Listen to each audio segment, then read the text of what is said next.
Amarantsika tanteraka ny tontolon'ny taranja baolina lavalava dia mankalaza ny 520 taona ny fikambanana Tambobe izay mikarakara tanora ihany koa.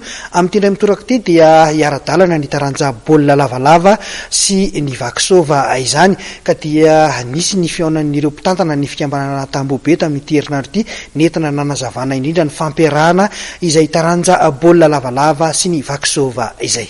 Ny tanjon'ny fikambana zany dia tsotra be. Ny mpanao vakisova moa le mpanao gazety akira misy afatra izay tokony ho ataon'ny zareo amin'ny resaka dia mieritreritra ho an'ny ankizy. Dia ihany koa le hoe famerenana ny kolontsaina malagasy le hoe fifanajana zokiray aman-dreny ohatrany hoe hira gasy vakotrazana ary ny resaka hoe fanatanjahantena io mavory olona koa any amin'ny resaka hoe faritra iveny dia mifameno zany le izy ia. Ohatrany ahoana zany no endriky ny atao hoe fankalazana 520 taona ny fikambanana Tambobe.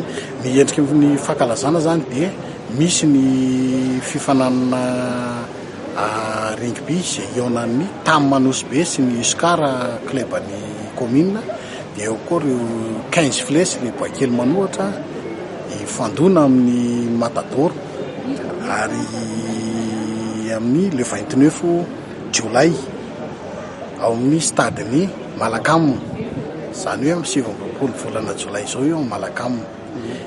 Dia ny famaranana zany amin'ny 2 septambra ao amin'ny Kianja Mahamasina izay ahitana podium amin'ny vakisova.